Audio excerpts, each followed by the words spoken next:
안녕하세요. 저는 이 세상을 살아가고 있는 평범한 40대 후반의 남성입니다.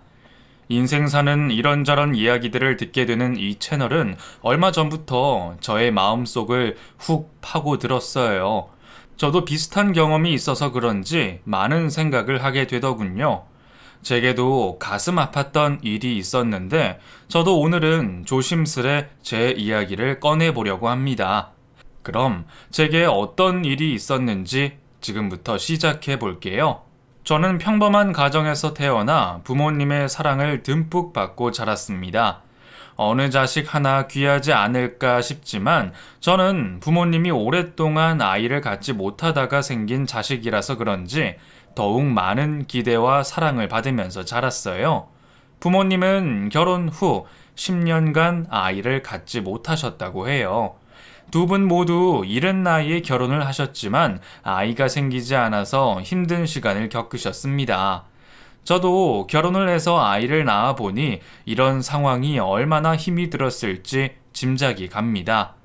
저를 낳기 전에 한 번의 유산을 하신 이후에 아이 갖기가 정말 힘드셔서 이것저것 안 해본 것이 없다고 하셨어요. 한약도 드시고 병원도 다니시고 몸에 좋다고 하는 것들은 다 챙겨 드셨을 정도라고 하니까요. 게다가 주변 사람들이 하는 미신 이야기도 그대로 다 따라서 하셨답니다. 그만큼 절박하셨을 테니까요. 그랬음에도 불구하고 10년간 아이가 생기지 않았으니 얼마나 마음을 졸이셨겠어요. 그래도 워낙에 이른 나이에 결혼을 하신지라 부모님과 나이 차이가 심하게 많이 나지는 않는답니다. 저를 두 분 모두 30이 간 넘은 나이에 낳으셨으니 말이죠. 그렇게 저는 외동아들로 태어나 귀한 사랑을 듬뿍듬뿍 받았어요. 엄마 말씀에 의하면 아주 어린 시절에는 등을 바닥에 눕힌 적이 없다고 하시더라고요. 요즘도 가끔 엄마에게 듣는 얘기가 있어요. 아이고, 우리 아드님 키울 때 내가 아주 눕혀서 재운 적이 없었지. 그 덕분에 내 손목은 다 날라갔지 뭐. 그래도 그때는 어디 다칠세라, 뭐 묻을세라, 어디 내려놓을 수가 없었네. 엄마, 그렇게나 귀하게 키웠어요? 우리 딸은 그렇게 안 키운 것 같은데 어쩜 그러셨어요? 예, 말도 마라. 너도 10년 동안 아이 못 가졌다고 생각해봐. 얼마나 예쁜지. 혹여나 깨질까, 부서질까, 네 아버지한테 세게 뽀뽀도 못하게 했어. 우리 엄마도 참. 고마워요. 고맙습니다. 제가 앞으로 더 효도할게요. 그래야지. 앞으로 엄마한테 효도 많이 해. 기대할게.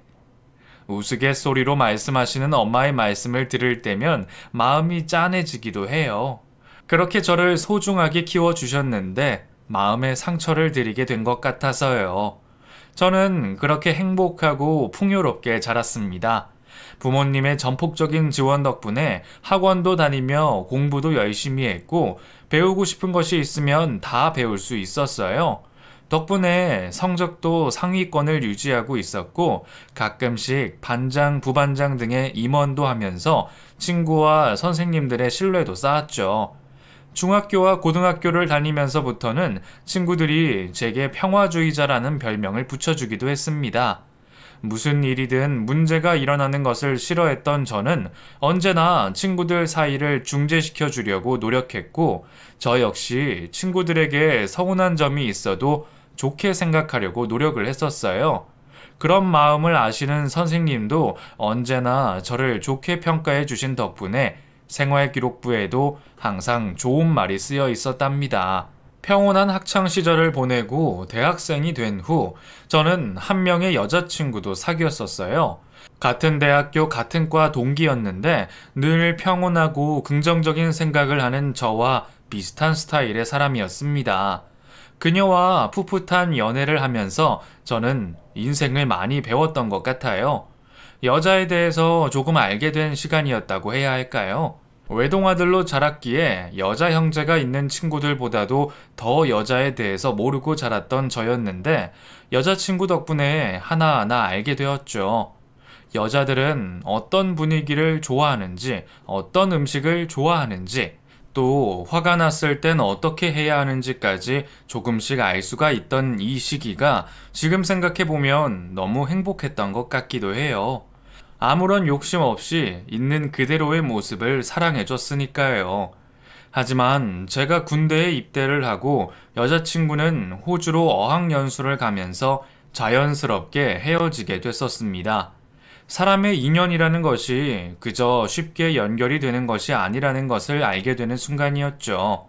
많이 힘들고 슬펐지만 그것도 다 시간이 지나니 조금씩 해결이 되더라고요. 군 제대 후 학교를 다니면서 열심히 취업 준비를 했습니다.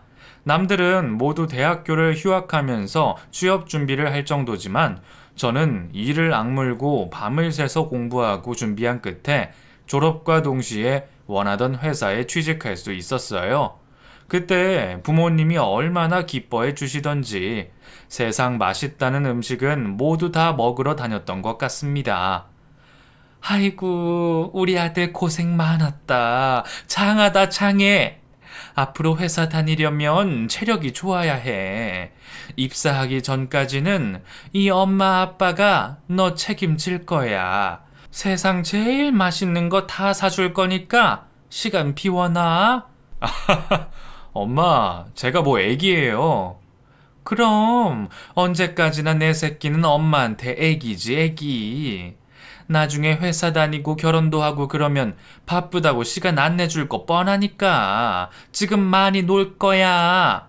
우리 애기랑. 알았어요. 엄마, 그동안 정말 고생 많으셨어요. 제가 이렇게 된 건 다 부모님 덕분이에요. 저희 가족은 행복한 시간을 보냈어요. 온 세상을 다 가진 것 같은 기분이 들었고 부모님은 하나밖에 없는 외아들이 자랑스러우셨는지 친척분들과 지인분들께 모조리 전화를 걸어 취직 소식을 알렸습니다. 그 덕분에 한동안 축하 전화를 아주 많이 받기도 했었죠. 입사를 한 후 한 2년간은 정말 정신없이 보냈던 것 같아요. 회사 생활이라는 것이 생각한 것보다 좀 복잡하기도 하고 회사 업무가 제가 가진 것보다 많은 것을 원하는 느낌도 들어서 버겁기도 했었죠. 때로는 선배들과의 술자리가 부담스럽기도 했고요. 하지만 그런 것도 저의 성실함과 평화주의자적인 마인드로 극복해 나갔습니다. 나중에는 참 괜찮은 후배라는 소리까지 들으며 선배들의 사랑을 독차지하기도 했죠. 그렇게 몇 년의 시간이 지나고 나서 저는 한 여자를 소개받게 됐었습니다. 중학교 교사였는데 저보다 한 살이 어렸고 외모도 너무 괜찮은 사람이었어요. 첫 만남에서 그녀는 저를 썩 마음에 들어하지 않았던 것 같았죠. 그런데 몇 번 연락을 주고받으며 대화를 하다 보니 저에 대해서 이것저것 알게 되었고 시간이 지날수록 제게 관심을 가져주는 모습이 느껴졌습니다. 그리고 저희는 자연스럽게 주말마다 함께 시간을 보냈고 연인으로 발전하게 되었어요. 그때 그녀의 모습은 정말 눈부신 존재였어요. 저도 남들에 비해 뒤지는 직장은 아니라고 생각했지만 교사인 여자친구를 만날 것이라고는 생각하지 못했거든요. 직업도 좋고 외모도 빠지지 않는 여자친구를 만나게 된 저를 보고 친구들은 전생에 나라를 구했다고 할 정도로 부러워하기도 했습니다. 이야, 너 정말 좋겠다. 야, 전생에 뭐 나라를 구했냐? 어디서 그런 여자를 만난 거야? 어? 나도 좀 알려줘라. 야, 내 여자친구가 좀 그렇긴 하지. 야, 이것도 뭐 다 내 능력 아니겠냐? 야, 그래도 그렇지. 신이 내린 직장이라는 교사 아내를 만나다니. 앞으로 뭐 팔자 폈구만. 애들 방학 때도 돈 꼬박꼬박 나오고 진짜 좋겠다. 야, 나도 좀 네 여친한테 말해서 주변에 여자 소개해달라고 해봐봐. 응? 안 되겠냐? 알았어. 얘기해 볼 테니까 잠자코 기다려봐. 친구들의 부러움을 한몸에 받으며 그녀와 연애를 이어나갔어요. 그녀는 새침하기도 하면서 때로는 애교도 부릴 줄 아는 팔색조의 매력을 가진 여자였습니다. 교사라는 직업에 자부심도 갖고 있었고 적당히 술도 즐길 줄 알면서 자기 주장도 분명한 사람이었죠.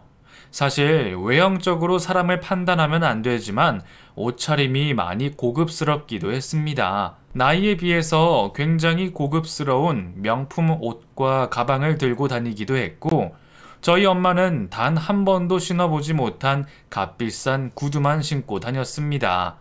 그런 모습을 보고 저는 이해가 되지 않는 부분도 있었어요. 저희 집이 가난해서라기보다는 저 정도의 소비를 하는 것 자체가 합리적이지 않다고 생각했거든요.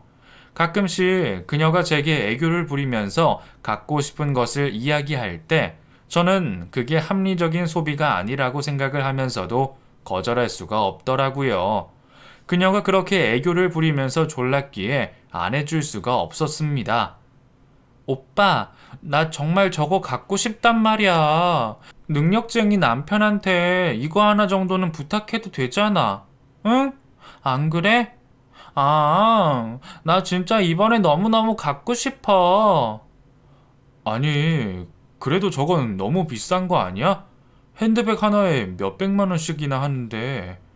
치, 1년에 딱 한 번 있는 내 생일에 그거 하나 못 사줘? 내가 뭐 맨날 갖고 싶다고 한 것도 아니고 말이야. 아잉, 오빠. 그래도 그게 저기 좀 오빠, 자기야. 내가 뽀뽀 많이 해줄게. 응? 꼭 사줘. 제발, 제발 부탁해. 저는 그렇게 그녀의 애교에 못 이겨 값비싼 명품백을 사주기도 했었죠. 그때 여친은 항상 제게 자신이 사는 이런 명품들이 절대로 과소비가 아니라 합리적인 소비라는 점을 제게 설득했었습니다. 오빠, 생각을 해봐. 그냥 싸구려 제품 사서 많이 쓰지도 않고 버리고 하면 그게 더 돈 낭비 아니야? 이거 처음에 살 때는 좀 비싼 것 같지만 계속 사용하고 또 오랫동안 사용할 수 있는 거니까 그런 거 다 따지면 별로 비싼 게 아니라니까. 진짜야. 오빠, 계산을 해봐봐. 그거야 뭐 이걸 사는 사람들의 합리화니까. 굳이 이렇게 비싼 거 아니어도 된다고 생각하는 우리 엄마 같은 사람도 있고 또 나도 그렇기도 하고. 그치만 뭐 너의 소비가 잘못됐다고 생각하지는 않아. 그래, 고마워 자기. 역시 내 남친은 능력도 있고 성격까지 좋다니까. 고마워 자기야. 그녀와 연애를 하는 동안 제가 수도 없이 들었던 이야기들이었어요. 그녀는 자신의 행동 하나하나가 잘못되지 않았다는 것을 제게 가르쳐 주는 것을 즐겨 했었는데요. 그게 그녀의 직업적인 면도 있었고 성격적인 부분도 있었던 것 같아요. 다른 사람들을 가르치는 일을 하다 보니 제게도 같은 방식으로 대했었고 그런 방식에 익숙해져 버린 저는 시간이 갈수록 그녀의 의견을 반박하지도 않았습니다. 어차피 제가 반박해봤자 여자친구의 끊임없는 설득과 가르침 때문에 피곤해질 것이 뻔했으니까요. 여친과 연애를 하면서 모든 것이 다 좋았지만 딱 한 가지 불편했던 부분이 바로 이런 부분이었습니다. 자신의 의견과 동일하지 않으면 계속해서 끊임없이 설득한다는 점이었어요. 자신은 잘못이 없다는 식으로 합리화시키는 것도 계속했었고요. 연애 때는 그녀에 대한 모든 것이 좋았기 때문에 별로 불편하지 않았지만 막상 결혼을 해보니 작은 일에도 자신이 하고 싶은 일만 하려고 하는 아내와 종종 부딪히기 시작하더군요. 1년 반 정도 연애를 하고 저희는 결혼을 결심하게 됩니다. 부모님은 서울에 있는 집을 정리하시고 제주도로 내려가신 지 1년 정도 되셨는데 결혼을 하고 싶다는 저의 말을 듣고 여자친구를 만나러 단숨에 서울로 올라오실 정도였습니다. 워낙에 애지중지하게 키운 외동 아들이라서 그런지 어떤 여자와 결혼을 하는지에 대해서 궁금하셨다고 하더라고요. 여자친구를 소개시켜주는 자리에서 부모님은 굉장히 만족감을 나타내셨어요. 직업부터 외모, 집안 환경까지 모든 것이 마음에 드셨거든요. 엄마는 항상 제게 말씀하셨어요. 자고로 여자는 우리 집보다 조금 못한 집에서 데려오라고 했어. 엄마, 아버지가 그렇게 유능한 사람도 아니고 그저 평범한 사람들인데 혹시 우리 아들이 너무 잘난 여자를 데려올까봐 솔직히 좀 걱정이 되기도 하네. 엄마는 무슨 걱정을 해? 아들이 뭐 잘난 것도 없는데 그렇게 잘난 여자가 꼬일까? 에이, 무슨 소리야. 엄마 눈에는 아들이 세상에서 가장 멋지고 잘생긴 사람으로 보이는데. 그래서 이렇게 걱정하는 거야. 내가 괜히 걱정해? 우리 아들이 얼마나 멋진데. 직장도 잘 들어갔고.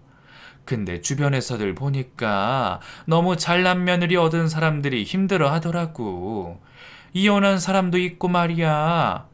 그래서 엄마는 그저 사돈 집안은 평범했으면 좋겠다.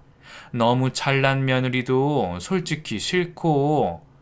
알았어요, 엄마. 그럼 제가 최대한 그런 여자 만나려고 노력할게요. 엄마의 이런 말씀을 많이 듣고 자랐기 때문에 누구보다 어떤 스타일의 여자를 원하는지 알고 있었습니다. 그런데 엄마의 이상형에 딱 맞는 사람을 제가 데려오니 마음에 들지 않을 수가 없는 것이죠. 자신의 능력은 너무 좋은 중학교 교사인데 홀어머니와 살고 있고 집안 형편은 그렇게 좋은 편이 아닌 여자친구의 상황이 엄마는 오히려 좋으셨던 모양입니다. 두 사람을 처음 만나게 해준 날이 아직도 기억에 생생합니다. 곱게 단장한 여자친구와 저희 엄마의 모습이 닮아 있는 것 같기도 했고, 마침 그날따라 두 분 다 네이비 계열의 옷을 입고 오셔서 매우 잘 어울렸던 기억도 나네요. 모르는 사람들이 보면 모녀지간 같다고 할 정도로 말이죠. 그날 제 기분이 얼마나 좋은지 평소에 잘 먹지도 못하던 술을 몇 잔 마셨네요. 부모님도 함께요. 더군다나 저를 너무나 어렵게 가지셨던 부모님은 하루라도 빨리 손주를 보고 싶은 마음이 크셨는데 여자친구가 그런 부모님의 마음을 이해하고 딱 맞는 대답까지 해줬지 뭐예요. 저기, 우리는 솔직히 우리 아들을 너무 어렵고 귀하게 봐서 그런지 결혼하면 손주는 최대한 빨리 보고 싶은데 직업도 너무 좋고 하니까 혹시 아이에 대해서 어떻게 생각하는지 궁금하네요. 이런 거 물어봐도 되는 거죠? 그럼요. 여쭤보셔도 되죠. 솔직히 저도 아이를 빨리 낳고 싶어요. 주변 선배들 보니까 일한다고 늦게 결혼해서 아이 낳고 기르는데 너무 힘들다고 하더라고요. 체력적인 것도 그렇고 너무 나이 차이가 많이 나면 세대 차이도 느껴지고 해서 여러 가지가 힘들다고요. 그래서 저는 그렇게 하지 않기 위해서 최대한 빨리 낳고 싶어요. 어머, 어쩜 그렇게 내 생각이랑 똑같을 수가 있지? 나도 그런데. 정말 아가씨는 하늘에서 우리 아들이랑 맺어주게 보내준 사람 같네. 어머, 내가 주책인 건 아닌지 몰라. 아닙니다. 괜찮아요. 우리 아들 정말 순수하고 착한 사람이에요.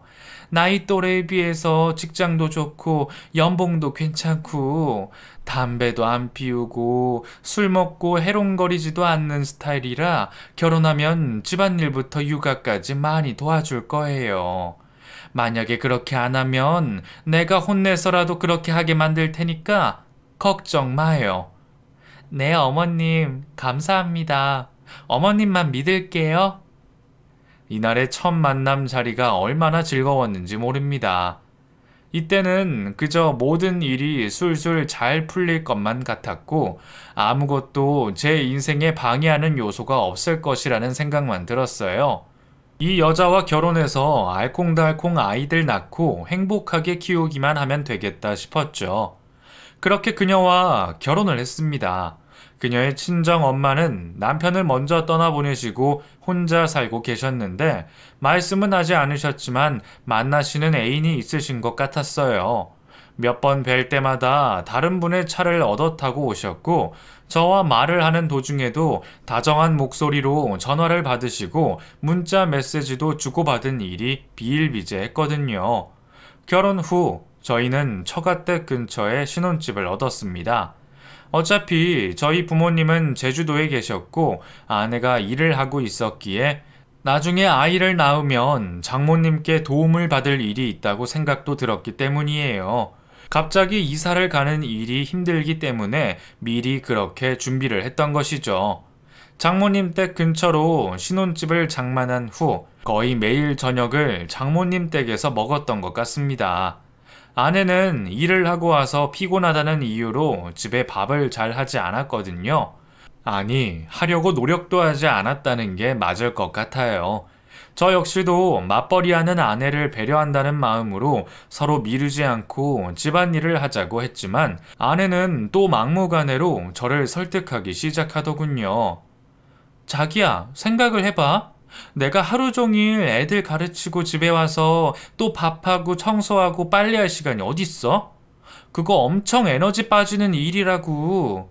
그래, 알아. 자기 하루 종일 애들 가르치고 깃 빨렸는데 집에 와서 또 이렇게 일하기 싫지.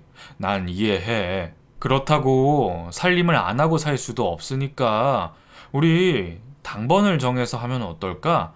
자기가 아침 준비를 하면 내가 저녁을 할게. 청소랑 빨래도 서로 분담해서 하면 좋을 것 같아. 그럼 당신도 훨씬 덜 힘들잖아. 그치? 그게 있잖아. 자기야, 내 말은 그게 아니라 밥 같은 건 솔직히 요 옆에 우리 엄마네 집에 가서 먹어도 될 것 같아. 어차피 엄마는 거의 집에서 밥을 하시는데 혼자 먹기도 심심하고 그럴 테니까 우리가 가서 같이 먹으면 좋잖아. 우리는 밥도 안 하고 일석이조지 뭐. 빨래나 청소는 자기가 잘하니까 자기가 맡아서 하면 좋을 것 같고. 아, 그럼 밥은 장모님 댁에서 다 해결하고 청소는 내가 하는 거야?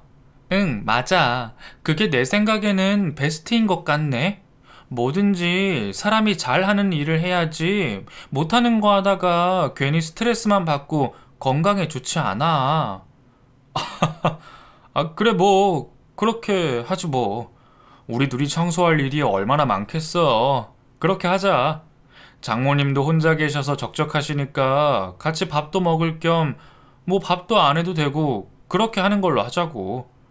그렇게 아내의 설득으로 인해 저희 부부는 장모님 댁에서 거의 모든 식사를 하기로 했습니다. 걸어서 5분 정도의 거리이기 때문에 아예 퇴근을 그곳으로 한 거죠. 장모님의 음식 솜씨는 매우 좋은 편이었기 때문에 처음에는 별 불만 없이 먹을 수 있었어요.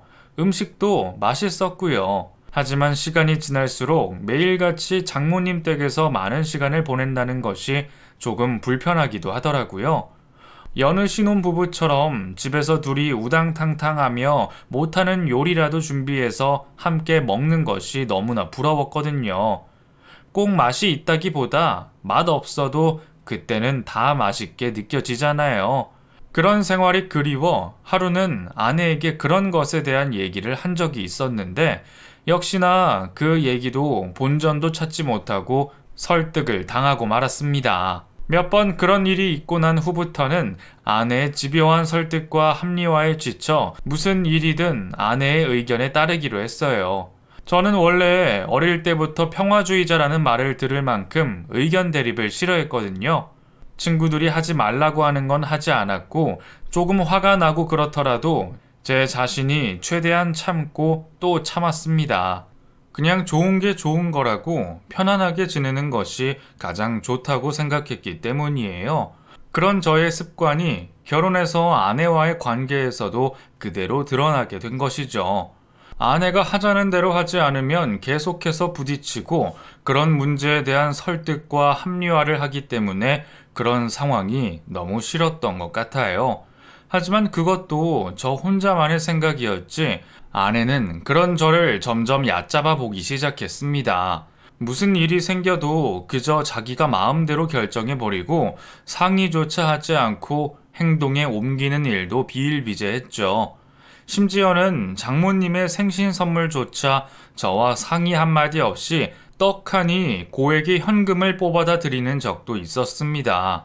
솔직히 저희 부모님은 제주도에 계신 상태였기 때문에 자주 뵙지도 못했을 뿐더러 생신 같은 날도 챙기기도 쉽지 않았었어요. 그런데 아내는 빈말이라도 한번 무리해서 시댁에 가보자는 말도 없었죠. 마음속에 서운한 마음은 있었지만 둘 다 일을 하고 있는 입장이기 때문에 쉽지 않을 것이라 생각하고 꾹 참았습니다. 그런데 장모님 생신날 생신 선물로 현금 500만 원을 뽑아서 드리는 것을 확인하게 되었죠.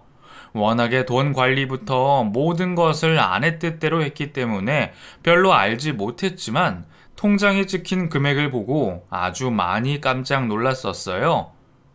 저기 혹시 500만 원 통장에서 빠진 거 장모님 생신 선물이야? 아, 응, 맞아. 우리 엄마 생신이라서 500만 원 빼서 드렸어. 근데 그게 왜? 뭐 잘못됐어? 아, 그렇구나. 저기 그게 아니라, 특별하게 환갑이나 칠순도 아니시고 한데 너무 큰 금액이 아닌가 해서. 왜? 아까워서 그래? 자기야, 너무한다. 우리 엄마가 여태까지 밥 해주고 한 게 얼만데 그런 소리를 해? 나 너무 서운한데? 아니, 저기 우리 엄마는 2달 전 생신 때 가보지도 못해서 난 좀 그게 걸려서 그렇지 뭐. 그럼 시간 빼서 당신이라도 혼자 가지 그랬어. 왜 이제 와서 지난 일을 들추고 그래? 우리 엄마 남편도 없이 혼자 살고 계시는데 이럴 때 기분이라도 내셔야지. 나도 벌잖아. 내 돈도 들어있다고. 아, 그래, 알았어. 아, 내 말은 그게 아니니까 오해하지는 말고. 알았어, 아무튼. 저는 그렇게 장모님의 과한 생신 선물도 넘어가기로 했습니다.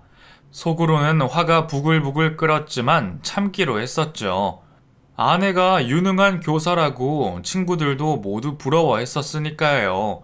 물론 아내의 돈은 대부분 아내가 관리하고 생활비로 쓰이는 돈은 거의 제 월급이지만요. 그래도 그때까지는 그렇게 참을 수가 있었습니다. 하지만 아이가 태어나고부터는 점점 더 과하게 변하는 아내의 행동 때문에 화가 나는 일이 상당히 많았어요. 아내는 임신으로 인해서 힘들다고 하며 학교를 쉽게 그만둬 버렸고 그 덕분에 저는 외벌이를 하기 시작했습니다. 그 좋은 직업을 중간중간 쉬면서 하면 되는데 왜 그만두냐고 주변에서 난리도 아니었지만 그 누구도 아내의 뜻을 꺾지는 못했어요. 남편인 저도 그 고집을 꺾을 수가 없는데 어느 누가 할 수 있겠어요? 아내는 너무나 쉽게 교사라는 직업을 그만두었고 장모님은 아이를 봐주신다는 명목 아래 저희 집에 머무르는 시간이 상당히 많아지셨습니다. 대릴 사위도 아니었지만 거의 대릴 사위처럼 그렇게 장모님과 같은 집 생활을 이어나갔고 생활비는 배로 늘어가게 되었어요. 뭐가 그리 많이 먹고 싶은지 하루에도 몇 번씩 음식을 사 먹고 시켜 먹는 탓에 제 카드의 알람 소리는 멈출 날이 없었죠. 그래도 손녀딸을 낳아준 며느리에게 고마운 마음이 많으셨던 저희 부모님은 제주도에서 유명하다는 옥돔 생선부터 시작해서 각종 과일까지 때마다 엄청나게 보내주셨습니다. 그저 손주가 보고 싶어 언제쯤 올 수 있는지 전화도 가끔 하셨었죠. 애기 잘 있지? 아이고, 애기 너무 보고 싶다. 언제쯤이나 볼 수 있으려나? 아, 엄마 죄송해요. 이번 달에는 꼭 한번 내려가려고 했는데. 아이고, 죄송하긴 이놈아. 그런 소리 하지 마라. 정 바쁘면 엄마 아빠가 가도 되니까 혹시나 애미한테 부담 주지 말아라. 응? 알았지? 여자는 애 낳고 그러면 기분도 그렇고 몸도 예전 같지 않아서 만사가 귀찮을 법해. 그저 네가 기분 맞춰주고 맛있는 것도 사주고 그래야 한다. 알겠니?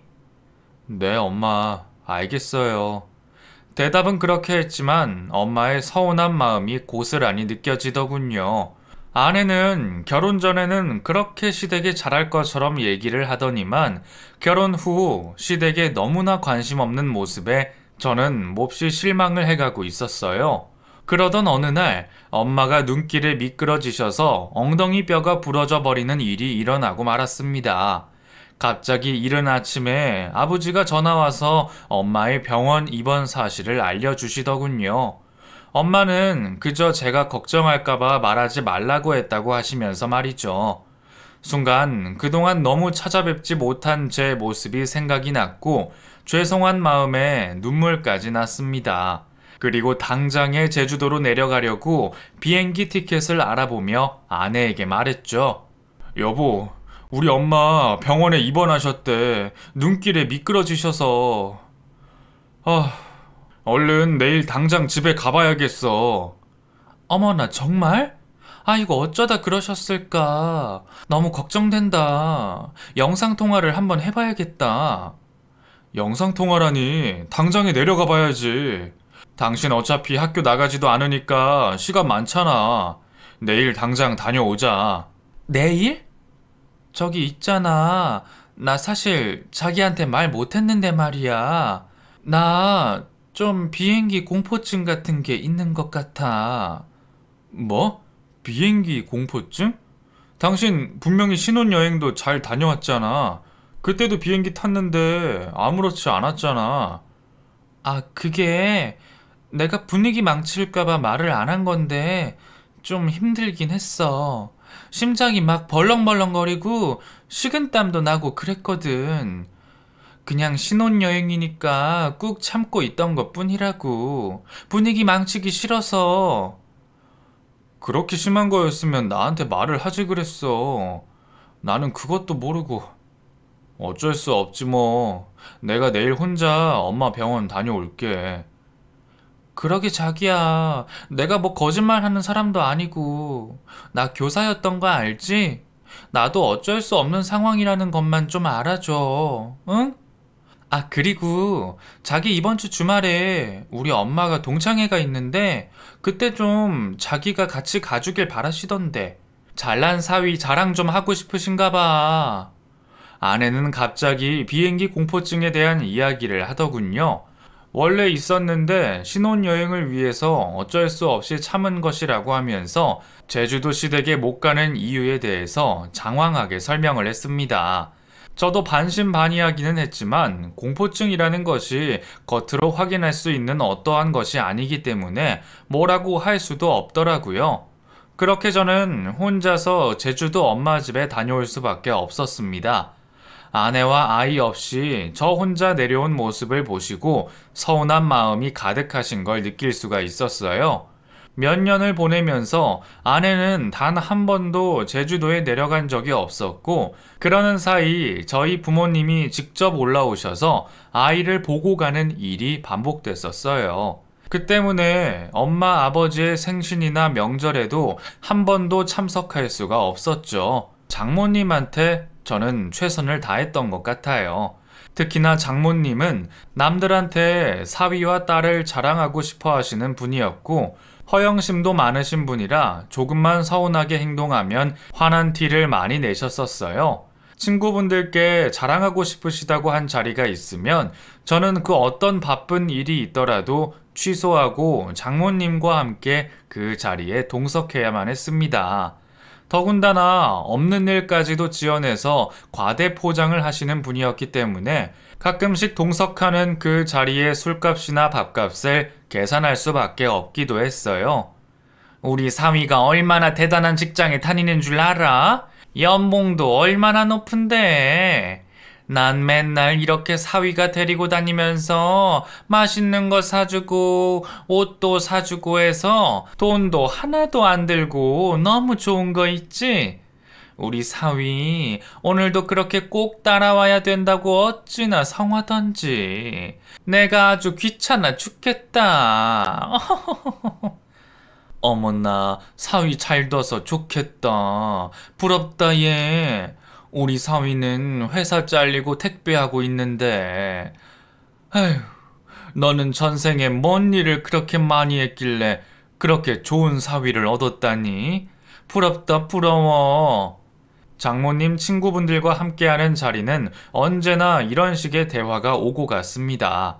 그러니 제가 그 자리에 밥값을 계산하지 않을 수가 없었어요. 저희 엄마에게는 한 번도 하지 않았던 행동을 장모님께만 해드리니 마음속은 언제나 불편하기 그지없었습니다. 그렇게 몇 년의 시간이 지나 아이가 유치원에 다니고 있던 어느 날이었어요. 아내는 여전히 전업주부로 장모님과 많은 시간을 보내면서 놀러 다니기에 바빴죠. 저는 직장에서 승진을 해서 연봉이 어느 정도 인상이 되었고, 세 식구가 살기에 전혀 부족함 없는 가장의 능력을 갖추고 있었습니다. 아내는 제게 일주일의 시간을 달라고 부탁하더군요. 자신이 장모님과 함께 뜻깊은 시간을 보내고 싶다면서 자신의 외할머니 산소와 친척분들을 뵈러 아랫지방 쪽으로 여행을 가고 싶다고 했어요. 자기야, 나 다음 주에 일주일 정도만 시간 주라. 우리 외할머니 산소도 좀 가봐야 하고 외갓집 친척분들도 뵙고 인사드리고 싶어서. 나도 나지만 우리 엄마 더 늙기 전에 다리 건강할 때 같이 여행도 하면서 다니고 싶거든. 자기 회사 연차 아직 남았으니까 그거 써서 아이 좀 봐주라. 응? 유치원 갔다 오면 오후 시간 되니까 오전만 출근했다가 반차 써도 되고 주말까지 끼면 딱 5일만 하면 되잖아. 그럴 수 있지? 그럴 수는 있지. 우리 엄마 고생 많이 하셨거든. 그래서 내가 이번에 좀 효녀 노릇 좀 할게. 너무 고마워. 아내와 장모님의 일주일간 여행을 허락해준 저는 회사에 어렵게 부탁을 해서 연차와 반차까지 쓰며 아이를 볼 계획을 세웠습니다. 유치원에 다니고 있던 딸아이는 또래에 비해 말도 잘하고 똑부러진다고 유치원에서 변호사라는 별명까지 갖고 있는 아이였어요. 제 딸이라 그런가 어찌나 영리하던지 한 번 말한 것은 까먹지도 않고 기억해내는 것이 너무 기특하더군요. 드디어 아내가 떠나는 날, 저는 딸아이에게 놀라운 이야기를 들었습니다. 아빠, 엄마 하와이 가면 좋겠다. 거기가 어디 있는 거야? 응? 하와이? 무슨 하와이? 우리 딸 뭐 잘못 알고 있는 거 아니야? 아니야. 엄마 하와이 가서 수영복 입는다고 나한테 예쁘냐고 물어봤어. 할머니도 같이 간대. 비행기 타고 몇 시간이나 간다고 멀어서 나는 못 간대. 뭐? 아니 엄마가 그런 얘기를 했어? 우리 딸 혹시 꿈에서 들은 건 아니야? 아닌데. 진짜로 들었는데. 아참, 큰일이다. 엄마가 아빠한테는 비밀이라고 했는데. 아이의 말은 너무나 놀라웠습니다. 아빠한테는 비밀로 하라고 했다면서 엄마와 외할머니가 하와이라는 곳에 간다고 했다는 것이에요. 도대체 무슨 말인지 이해가 되질 않아 아내에게 전화를 걸어 물어봤죠. 당신 어디쯤이야? 응? 지금 기차역에 있지. 엄마랑 기차 타고 가고 싶어서. 그렇구나. 아니, 우리 예나가 엄마 하와이 어쩌고 하는 이야기를 해서 비행기 공포증도 있는 당신이 무슨 하와이를 간다고. 아마 꿈을 꿨나 봐. 알겠어. 기차 타면 알려줘, 여보. 그렇게 아내와 통화를 하는 사이 수학이 넘어 비행기의 출발 소식을 알리는 안내방송이 들려오기 시작했습니다. 순간 불길한 예감이 들었고 성급하게 전화를 끊어버리는 아내도 이상하게 느껴졌죠. 저는 그 순간 뭔가 잘못되고 있다고 생각이 들었고 그동안 아내가 써온 카드값에 대해서 내역을 뽑아 보았어요. 제 카드지만 아내가 자신의 번호로만 결제 내역을 받고 있고 이용 내역에 대해서도 본인만 갖고 있었기 때문에 저는 확인을 따로 하지 않았었거든요. 불길한 예감을 가지고 카드 이용 내역을 살펴봤고 그곳에서 비행기 티켓을 결제한 내역을 확인할 수 있었습니다. 저는 그 즉시 아이를 유치원에 보낸 후 공항으로 달려갔어요. 마침 그날 하와이로 떠나는 비행기 시간이 아직 출발 전이라는 확인까지 마친 상태였고요. 아무 생각 없이 미친 듯이 공항으로 달려가 하와이행 수속을 밟는 곳에서 정말 거짓말처럼 아내와 장모를 만나게 됐었습니다. 둘은 너무나도 행복한 표정으로 수속대 앞 의자에 앉아 즐겁게 셀카를 찍고 있더군요. 너무나 화가 난 저는 그대로 달려가 그 핸드폰을 확 뺏어버렸습니다. 어머, 뭐야? 당신 뭐야? 여긴 어떻게 온 거야? 뭐? 비행기 공포증? 참나 어이가 없어서. 당신 도대체 이럴 수가 있는 거야? 비행기 공포증 맞아. 근데 이번에는 한번 도전해보고 싶어서. 뚫린 입이라고 말 함부로 할래? 오늘만이 아니더만. 그간 내 카드로 일본부터 대만 여행까지 아주 많이도 싸돌아 다닌 거 내가 모를 줄 알아? 어떻게 그럴 수가 있어? 어? 1시간 거리 제주도 우리 엄마 집은 그렇게 안 가더니. 그게 무슨 말이야? 우리가 뭘 어쨌다고? 그동안 내 월급으로 아주 얼마나 펑펑 싸돌아다닌 거냐? 어? 교사라는 사람이 이렇게 교묘하게 사람을 속이고 이용하냐? 흥분된 마음이 가라앉혀지지 않아 목소리를 높이며 아내에게 소리를 지르고 있었습니다. 그리고 그 순간 의자 옆쪽에 비행기 티켓이 보이길래 저는 그 티켓을 갈기갈기 찢어버렸어요. 아! 뭐하는 짓이야? 너 정말 뭐하는 짓이야 이게? 뭐하는 짓이긴. 비행기 공포증 있는 내 아내 혹시 기절할까봐 티켓 찢어 버리는 중이지. 보면 모르냐? 자네 정말 이게 무슨 버르장머리인가? 내가 그동안 아주 좋게 봐줬더니 어른 무서운 줄 모르고? 자기 분수에 넘치는 교사 아내 만났으면 최소한 이 정도는 해줘야지. 가정교육하고는. 장모님, 입은 삐뚤어졌어도 말은 바로 하라고 했습니다. 가정교육을 논하실 입장이 아니신 것 같은데요. 어떻게 그런 말씀을 하십니까? 비행기 공포증이라는 병까지 핑계대면서 시댁을 안 가다니요. 그게 그럼 올바른 교사의 자질입니까? 네? 말 좀 해보세요. 아이고 무서워라. 어디서 두 눈을 똑바로 뜨고 여기까지 쫓아와서 이런 짓을 해. 아이고 사람 치겠어. 그래요. 나 무식합니다. 그래도 내 자식한테 이렇게 교육은 안 시키겠습니다. 저는 미친 듯이 큰 소리를 지르며 아내의 핸드백 안을 뒤졌고 지갑 안에서 제 카드를 빼앗았습니다. 그리고는 하와이를 가려고 바리바리 싸들고 온 여행 가방을 바닥으로 집어 던져버렸죠. 어떻게 하든 그 화가 해결이 되지는 않았을 테지만 그냥 그렇게라도 해야 제가 숨을 쉴 수가 있을 것 같았어요. 그렇게 한바탕 두 모녀를 개박살 내고 나서 공항을 빠져나왔습니다. 집으로 돌아오는 길에 얼마나 눈물이 나던지 앞이 보이지 않아 운전이 힘들 정도였어요. 마음이 아파서 그런 것인지, 화가 나서 그런 것인지, 아니면 배신감 때문에 그런 것인지 모르겠지만 아무튼 그렇게 저는 한바탕 눈물을 쏟아내며 집으로 돌아왔습니다.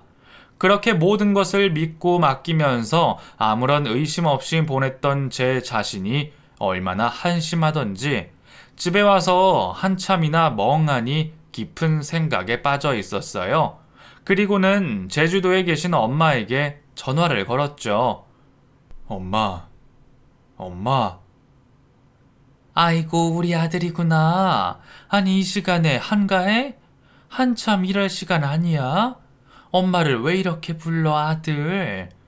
아니, 그냥 우리 엄마 불러보고 싶어서. 엄마, 제가 우리 예나 데리고 내일 집에 갈게요. 내일? 어머나, 정말? 평일인데 시간 낼 수 있겠어? 안 그래도 며칠 전부터 꿈에 네가 나와서 걱정도 되고 궁금했는데 이게 웬일이라니? 엄마가 너랑 예나 먹게 맛있는 것 좀 듬뿍 사다 놔야겠다. 그 전화를 끊고 얼마나 울었는지 몰라요. 며느리에게 제대로 된 밥상 한번 못 받아보시고 그저 잘 해주라고만 하시는 엄마가 너무 안타깝고 불쌍하게 느껴졌어요. 저는 그날 그대로 짐을 싸서 아이를 데리고 늦은 저녁 시간 제주도행 비행기에 몸을 실었습니다. 그리고 그토록 그립고 보고 싶던 손녀딸을 부모님께 안겨드렸죠. 고작 비행기로 50분이 좀 넘는 시간에 있는 제주도가 왜 이렇게 오기 힘들었는지요. 그때부터는 최소한 2달에 한 번씩은 꼭 오겠노라며 마음속으로 다짐했습니다. 부모님은 아내 없이 혼자 아이를 데려온 제 모습을 보시고는 무슨 일이 있나 싶으셨나 봐요.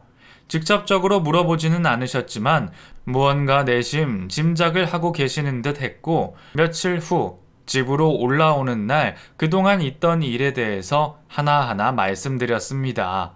거의 집에서 돈을 갖다 주는 기계처럼 쓰였던 저의 생활을 얘기 들으시고는 부모님은 아무 말 없이 하염없이 눈물만 흘리고 계셨어요. 저는 그렇게 울고 계신 부모님이 너무 안타깝고 죄송스러워서 뜨거운 눈물을 흘렸습니다. 서울로 올라온 후 저는 본격적인 이혼 준비에 돌입했어요. 아내가 그동안 펑펑 써왔던 제 카드값을 비로해서 집안에 제대로 된 적금 하나 없다는 것까지 모든 살림을 알게 되었죠. 그러는 동안 아내의 장롱 속에는 명품백이 하나 둘씩 늘어나 있었고, 더불어 장모님까지도 명품 신발부터 스카프까지 차곡차곡 모으고 계셨더군요. 제가 연봉이 꽤 높은 편에 속했었는데 월급에 보너스까지 합치면 세 식구가 아주 넉넉하게 살면서 적금까지 많이 했을 금액인데 정작 모아둔 돈은 하나도 없었고 카드값만 쌓이고 있더라고요. 물론 제 탓도 있습니다. 아내에게 모든 것을 믿고 맡겨두고 뭐 하나 체크해 본 적이 없었거든요. 그냥 그것이 가족을 위한 일이라고 생각했기 때문이었는데 이런 결과를 낳다니 제 자신이 조금 후회스럽기도 합니다. 아이의 양육권까지 가져오고 이혼 후 모든 돈줄을 다 끊어버렸더니 아내에게는 이혼 후 지속적인 연락이 오더군요. 그동안 그렇게 어마무시하게 펑펑 써대던 카드값을 갚으려면 제가 필요하다고 생각했겠죠. 아주 영악한 두 모녀의 잔머리가 치를 떨리게 만들더군요. 시댁 개무시하고 신나게 놀러다니던 두 모녀는 나중에 신용불량자가 되었고 모든 카드까지 끊겼다며 병원비를 빌려달라는 핑계로 문자까지 왔었지만 저는 그 문자조차 씹어버렸습니다. 이것이 모두 다 자업자득 아니겠어요? 지금 저는 제 딸과 함께 열심히 살아가고 있습니다. 부족함 없이 충분히 베풀어주고 있고 제주도에서 올라오신 부모님이 지극정성으로 돌봐주신 덕분에 예의 바르고 똘똘한 아이로 잘 성장하고 있어요. 저는 내년쯤 제주도로 이사를 계획하고 있습니다. 똘똘한 아이로 잘 성장하고 있어요. 부모님 집도 아직 그곳에 있고 각박한 생활을 다 벗어던지고 마음의 여유를 찾는 그런 삶을 살고 싶거든요. 제주도라면 충분히 저희 가족에게 그런 존재가 되어줄 수 있을 것이라 생각합니다. 여러분의 인생은 어떠신가요? 때로는 한 템포 쉬고 가는 것도 좋지 않을까 해요. 저같이 상처가 있으신 분들께는 더더욱 쉬어가는 타임이 필요하다고 생각합니다. 제 긴 이야기 끝까지 들어주셔서 감사드려요. 이상으로 제 이야기를 마치겠습니다.